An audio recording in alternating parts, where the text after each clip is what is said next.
Ek is Dominee Jannie Bischoff en in ons volgende oordenking uit die boek Nahum luister ons na hoofstuk 1 verse 3 tot 7.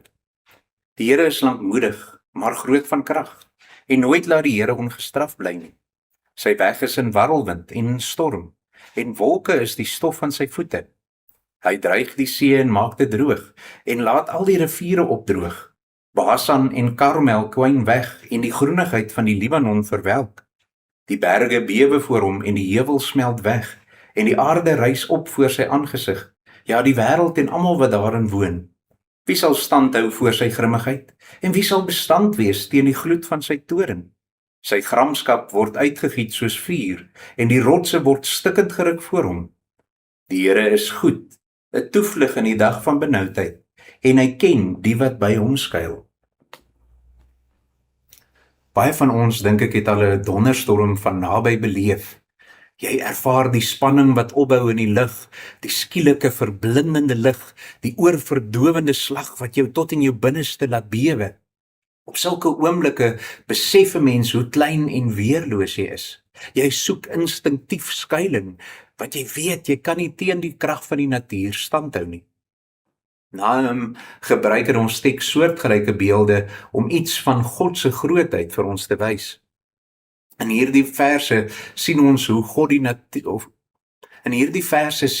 natuur God se majesteit vertoon, hoe die mens voor God se heiligheid verbrokkel, maar ook hoe God self 'n toevlug bied vir die wat by hom skuil.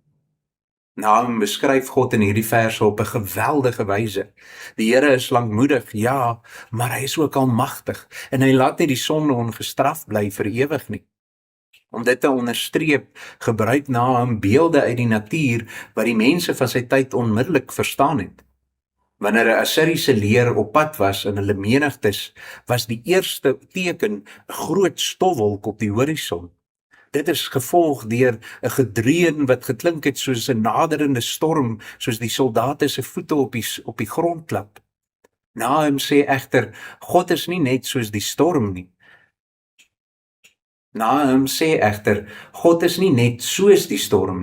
Hy is self in die storm.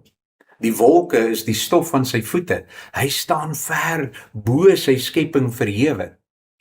Wanneer God verskyn, reageer die skepping.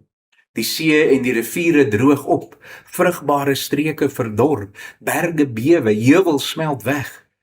Nahum herinner hiermee aan God se magtige dade in die verlede. By die Skelfsee en by die Jordaan het hy vir sy volk 'n pad deur die water gekloof. Die boodskap is duidelik, God is die skepper en onderhouer van alles. Groot en klein dinge is aan hom onderworpe. Wanneer hy sy heerlikheid openbaar, sidder die hele skepping voor hom. As selfs die berge en die see nie kan standhou voor God se verskyning nie, hoeveel te minder sondige mense soos ons? Daarom vra Nahum, wie kan voor sy gramskap standhou? Wie kan voor sy toorn bestaan? Die Bybel gebruik dikwels vuur as 'n beeld vir God se heilige oordeel, wat alle onreinheid verteer. Dit herinner ons daaraan dat God die sonde haat. Niemand kan in eie krag voor hom staande bly nie. En tog is dit juis hier waar die spanning lê. Die natuur erken God se grootheid en reageer met ontzag, maar die mens wat na God se beeld gemaak is dikwels ongevoelig. Ons harte is hard, ons ore is doof, ons oë is blind. Ons raak dikwels meer opgewonde oor dinge soos ons vermaak, ons sport, ons sosiale lewe, as oor God se woord. Die probleem lê nie by God of sy openbaring nie, maar by ons verdorwe harte. Die skrif hou nie vir ons 'n afgewaterde beeld van God voor nie. Hy is nie maar net, soos baie dink, 'n goedhartige oupa nie. Hy is die heilige regter wat elke daad sal beoordeel. Dit is 'n ontstellende waarheid, maar ook 'n nodige een, want sonder God se heiligheid en regverdigheid sou daar geen ware hoop wees nie, het ons reeds in die eerste oordenking gesien. Maar Nahum se boodskap eindig nie by God se oordeel nie. Te midde van die beelde van vernietigende krag, hoor ons die woorde, die Here is goed, 'n toevlug vir in die dag van benoudheid, en hy ken die wat by hom skuil. Dit is merkwaardig as jy daaraan dink, want teen wie het ons eintlik 'n toevlug nodig? Nie teen mense of aardse vyande nie, maar teen God se regverdige oordeel oor ons sonde. Hoe kan God self dan ons skuilplek wees? Die antwoord lê nie in ons werke nie, maar in God se genade. Die Here kan sondaars slegs beskerm as daar aan sy regverdige eise voldoen word, en dit gebeur in Jesus Christus. By Christus se kruisiging het die skepping weer gereageer. Die aarde het gebewe, die rotse het geskeur, duisternis het oor die land gekom. Die storm van God se oordeel het op hom losgebars. Hy het gedra wat ons verdien het, sodat ons nie vernietig hoef te word nie, maar by God kan skuil.